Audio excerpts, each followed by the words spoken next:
17 मई से दोबारा IPL start होने वाला है, प्लेऑफ्स की रेस होगी और वहीं पे 3 जून को ना फाइनल होने वाला है। बहुत सारे ओवरसीज खिलाड़ी नहीं आएंगे। कौन सी टीम को सबसे ज्यादा नुकसान होगा उसके बारे में ब्रीफली बात करूंगा, लेकिन 6 टीमें ना अभी भी वो प्लेऑफ की रेस में बनी हुई है। कौन सी टीम है? जीटी है, आरसीबी है, पंजाब है, मुंबई है, डीसी है और लखनऊ है। ये 6 टीमें ना बनी हुई है प्लेऑफ की रेस में। इसमें मुझे लगता है सबसे कम नुकसान किसका होगा, क्योंकि ओवरसीज खिलाड़ी ना तब आपके लिए बहुत इंपॉर्टेंट हो जाते हैं जब वो आते हैं, मैच विनर होते हैं। लेकिन अगर आपने इंडियन कोर बनाया होता है ना तो आपको ज्यादा नुकसान होता नहीं है, चाहे कुछ भी हो जाए। क्योंकि देखिए आईपीएल में ना वो 2 महीने का लगभग विंडो होता है, वहां पे आप ओवरसीज खिलाड़ी पे बहुत डिपेंडेंट होते हो। अगर कोई आखिर में जाता है ना तो बहुत टीमों को नुकसान होता है। इसी वजह से मुझे लगता है मुंबई इंडियंस को बहुत ज्यादा नुकसान नहीं होगा। देखिए अगर रिकल्टन चले भी जाते हैं ना और कॉर्बिन बॉश भी चले जाते हैं, जो मुझे लगता है ना उसमें टाइम है, डब्ल्यूटीसी फाइनल और जो फाइनल आईपीएल का होने वाला है वो 3 और 11, उसके बीच में लगभग 1 हफ्ते का वक्त है। तो अगर उन्हें परमिशन मिल जाती है, अगर वो खेलती तो फिर अलग बात है। लेकिन अगर वो अवेलेबल नहीं है, रिकल्टन और कॉर्बिन बॉश, तो उनके पास ना खिलाड़ी उपलब्ध है। मेन तो ताकत आपकी रहती है ना, बेवन जैकब्स को मौका मिल जाएगा। न्यूजीलैंड का ये खिलाड़ी है, 16 इनिंग्स में ना 22 छक्के लगा चुका है, तो 6 हिटिंग मशीन है वो। अब यंग एंड एक्साइटिंग है, थोड़ा इनएक्सपीरियंस भी है, लेकिन ओवरऑल जो मेन कोर है वो भारतीय है। चाहे वो आप सूर्य कुमार की बात करें, रोहित शर्मा की बात करें, हार्दिक पांड्या की बात करें, तिलक वर्मा भी चाहे तो ऊपर बैटिंग कर सकते हैं। नंबर 3 तो भारत के लिए उन्होंने बैटिंग की है, तो आपको बहुत ज्यादा दिक्कत नहीं है। रॉबिन मिन्स आपको विकेट कीपर बैट्समैन तरीके से खेल सकते हैं, तो बहुत ज्यादा नुकसान नहीं होगा। आपके पास मिचेल सैंटनर अगर वापस आ गए, फिट हो गए, वो फिर एक और पॉजिटिव हो जाएगा। तो मुंबई इंडियंस मुझे लगता है कि ना, क्योंकि उन्होंने कोर इंडियन इतना बढ़िया बनाया हुआ है ना, तो ज्यादा नुकसान होगा नहीं। और अगर पंजाब की बात करें, मुझे लगता है पंजाब भी ना ज्यादा नुकसान में होगी नहीं, क्योंकि जो उनका मेन इंडियन कोर है ना वो फॉर्म में है।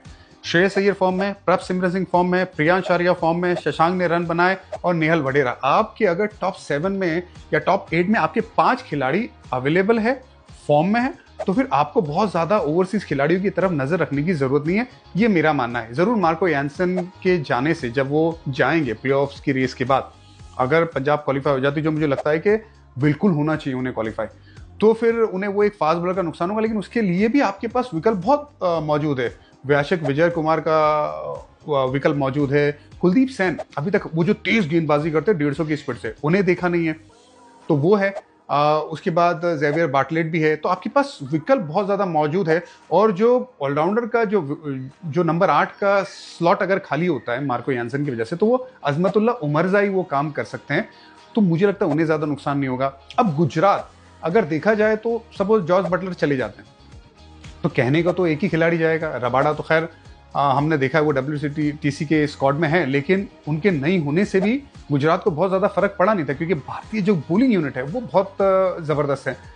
तो बटलर के जाने से, एक ही प्लेयर के जाने से, मुझे लगता है कि लगभग 50% नुकसान हो सकता है, क्योंकि बहुत रन बना रहे थे। ये 3 ही तो सम थे ना, अगर आप देखेंगे तो शुभमन गिल, साई सुदर्शन और बटलर। अब वो रोल कौन अदा करता है? क्या महिपाल लुमरोर को वो जगह मिल सकती है? अनुज रावत भी उनके पास है, जो आरसीबी का एक खिलाड़ी रहा करता था, उसे एक मौका मिल सकता है। तो वो विकेट कीपर बैट्समैन भी है, तो वो एक विकल्प जरूर रहेगा। लेकिन उनके जाने से बड़ा फर्क पड़ जाएगा। बाकी टीमें देखिए, केकेआर मुझे लगता है कि बड़ा मुश्किल है उनका क्वालिफाई करना, बहुत ज़्यादा नुकसान है नहीं उनको। लेकिन दिल्ली एक ऐसी टीम है जिससे बड़ा नुकसान हो जाएगा, क्योंकि उनका मैच मुंबई के साथ है, वानखेड़े में है, और वहां पे अगर मिचेल स्टार्क नहीं आते हैं तो उनकी सर्विस को बाकायदा मिस किया जाएगा। देखिए फ्रेजर मैकगर्क भी नहीं आ रहे।